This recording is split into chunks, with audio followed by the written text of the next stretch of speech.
Hey everyone, welcome back to the channel. Today, we're diving into how to transfer money with PayID in 2025. If you're in Australia or dealing with Aussie banks, PayID is a game changer. It's a simple way to send money using just a phone number, email, or even an ABN, skipping the hassle of sharing full bank details.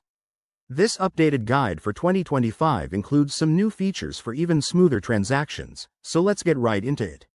First things first, make sure you have a PayID set up.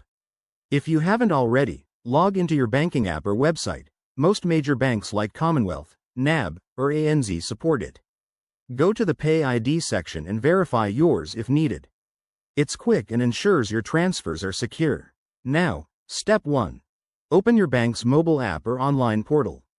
Look for the Transfer or Payments tab. It's usually front and center. Once there, select PayID as your transfer method. This is where the magic happens in 2025. Some apps now have biometric verification for added security, like a fingerprint or face scan. Step 2. Enter the recipient's PayID. That's their phone number, email, or whatever they've chosen. Double-check this to avoid any mistakes. Trust me, it's easier than ever with auto-suggestions in the latest updates. Step 3.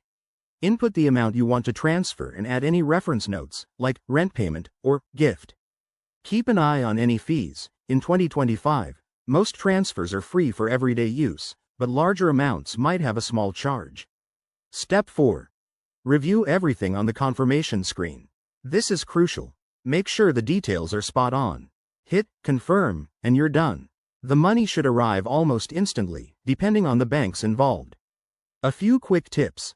Always use a secure Wi-Fi connection, enable two-factor authentication on your banking app, and never share your PayID with untrusted sources. It's all about staying safe while making life easier. There you have it. Transferring money with PayID in 2025 is straightforward and efficient. If you found this helpful, give it a thumbs up. Subscribe for more finance tips, and let me know in the comments if you have any questions. Thanks for watching, and see you next time.